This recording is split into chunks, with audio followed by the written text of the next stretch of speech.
नमस्कार दोस्तों। आज हम बात करने वाले हैं एडेनियम प्लांट के बारे में।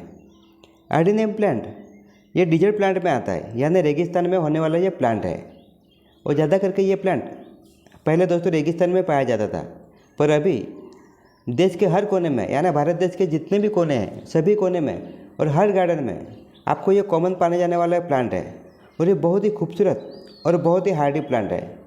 अगर आप थोड़ी सी केयर करते हैं तो आपका प्लांट पूरी तरह से कलियों से और फूलों से पूरा साल ऐसे ही भरा रहेगा, क्योंकि ये परमानेंट फ्लावरिंग प्लांट में आता है।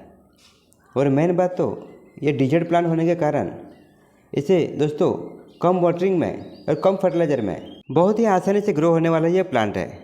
और इसी के साथ साथ इसकी जो फ्लावरिंग है, इसमें इतनी अलग अलग वैरायटी आपको दिखाई देंगे कि सिंगल पैटर्न हो गया या डबल पैटर्न। ये इतने खूबसूरत इसके फ्लावर रहते हैं कि दोस्तों गुड़हल और रोज़ के जो प्लांट है उसकी जो फ्लावर है उसको भी दोस्तों एक साइड में कर देते हैं। ये आप देख सकते हैं, ये अलग अलग वैरायटी के और अलग अलग कलर के आपको दोस्तों प्लांट ये आपको दिखाई देंगे। देखिए, अगर आपने अपने गार्डन में एडेनियम का प्लांट लगा के रखा है और इसमें कलियाँ नहीं बन रही है, और जो कलियाँ बन रही है वो भी दोस्तों कुछ दिनों के बाद झड़ रही है, या फिर आप सोच रहे हैं कि हमारे गार्डन में हम एडेनियम का प्लांट लगाएंगे, तो ये वीडियो खास करके आपके लोगों के लिए होने वाला है। क्योंकि इस वीडियो में मैं एडेनियम प्लांट के बारे में पूरी डिटेल देने वाला हूँ, तो इसलिए इस वीडियो को कहीं पे स्किप मत करिए और वीडियो को पूरा देखिए, ताकि आपकी जो भी समस्या है वो पूरी तरह से ख़त्म हो जाए। तो चलो दोस्तों वीडियो की शुरुआत करते हैं।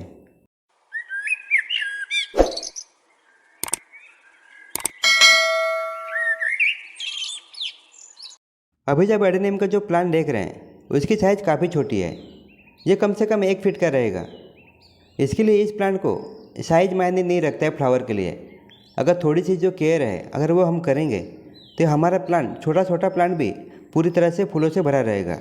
तो सबसे जो पहला पॉइंट आता है वो है हार्ड प्रूनिंग की। अगर आपके पास जो भी एडेनियम का प्लांट है उसमें अगर 1 या 2 ब्रांचेस हैं तो सबसे पहले हमें कट कर लेना है।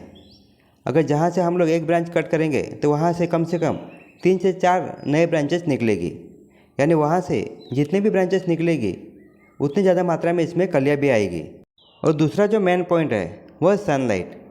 एडेनियम का प्लांट ये डिजर्ट प्लांट में आता है, यानी इसे बहुत ज़्यादा मात्रा में धूप की आवश्यकता होगी। यानी जितनी ज़्यादा मात्रा में इसमें धूप अगर इस प्लांट को मिलता है उतनी ज़्यादा मात्रा में इसमें कलियाँ और फ्लावरिंग होगी। इसके लिए इस प्लांट को ऐसी जगह पर हमें रखना है जहाँ पर 7 या 8 घंटे की कंटिन्यू धूप आती हो। अगर धूप नहीं मिलेगी तो दोस्तों इसके जो पत्ते हैं उसकी साइज़ बढ़ती रहेगी, पर ना ही इसमें कलियाँ आएगी ना ही इसमें फ्लावरिंग होगी। इस बात को आपको ध्यान में रखना है। तीसरी जो हम बात करते हैं वो है वाटरिंग की, क्योंकि ये प्लांट डिजर्ट कैटेगरी में आता है। इसके लिए इसे बहुत ही कम मात्रा में पानी की आवश्यकता होगी, यानी आप 3 या 4 दिन में एक बार पानी देते तो काफ़ी हो जाता है। अगर ज़्यादा मात्रा में पानी देंगे तो ये अपना जो प्लांट है वो सिर्फ ग्रोथ करता रहेगा, यानी इसमें जो पत्ते हैं वो पत्ते दोस्तों बढ़ते जाएंगे, पर ना ही इसमें कलियाँ आएगी और ना ही फ्लावरिंग होगी। अगर आपको ज़्यादा मात्रा में फ्लावर लेना है तो कम से कम 3 या 4 दिन में एक बार ही हमें पानी देना है। इस बात का आपको ध्यान में रखना है। अगर इस प्लांट के गमले की बात करें तो अगर आपको इस प्लांट को गमले में लगाना है तो इसकी जो साइज़ है वो कम से कम 6 या 8 इंच का ही होना चाहिए। अगर बड़े गमले में हम इस प्लांट को लगाते हैं तो ये प्लांट सिर्फ अपनी ग्रोथ करता रहेगा, यानी इसमें ना ही कलियाँ आएगी ना ही फ्लावरिंग होगी, सिर्फ इसकी जो साइज़ है वो बढ़ती रहेगी। इसके लिए ज़्यादा फ्लावर के लिए आपको छोटे छोटे गमले में इसको लगाना है। इसके बाद जो हमारा नेक्स्ट केयर टिप्स है वो है पेस्टिसाइड्स। इस प्लांट को ऐसे तो कोई बीमारी अटैक नहीं करती है, फिर भी हर 10 या 12 दिन में हमें कोई अच्छा वाला पेस्टिसाइड का यूज करके आप इस पर स्प्रे करना है। इसके लिए आप नीम ऑयल का भी इस्तेमाल कर सकते हैं। और मेन बात तो आपको ध्यान में रखना है कि जिस पे कलियाँ या फ्लावरिंग नहीं हुई है उसी पे हमें पेस्टिसाइड का दोस्तों स्प्रे करना है। अगर हम एडेनियम प्लांट के बारे में अगर फर्टिलाइज़र की बात करते हैं तो फर्टिलाइज़र बहुत ही कम मात्रा में इसे आवश्यकता होती है, यानी हर 15-20 दिन में एक बार आप कोई भी लिक्विड फर्टिलाइज़र दे देते हैं तो अच्छी तरह से ये अपना काम करता रहता है। और ज़्यादा मात्रा में इसे फर्टिलाइज़र की आवश्यकता नहीं होगी। अगर आप चाहते हैं तो महीने में एक बार भी इसका यूज कर सकते हैं। तो इसके लिए आप देख सकते हैं ये दोस्तों आधा चम्मच मैंने एप्सम सॉल्ट का यूज कर रहा हूँ, क्योंकि एप्सम सॉल्ट में बहुत ज़्यादा मात्रा में न्यूट्रिशन रहते हैं। जैसे इसमें nitrogen, potassium, phosphorus, magnesium, zinc और सल्फर रहता है। और इसी में जो दूसरी चीज़ हम मिलाएंगे वो NPK 19-19-19 ये आप देख सकते हैं। और इसे भी ज़्यादा मात्रा में हमें यूज नहीं करना है। 1 लीटर में आधे से भी कम चम्मच हमें इसका इस्तेमाल करना है।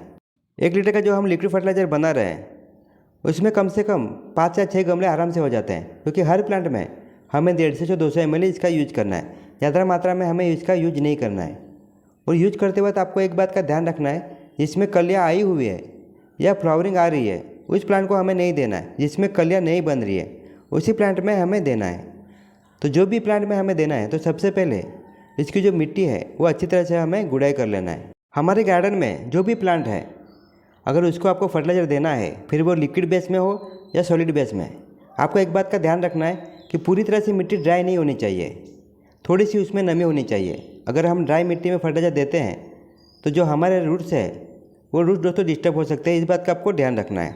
और गुड़ाई करने के बाद आप देख सकते हैं सभी प्लांट में हमें 150 से 200 ml डालना है।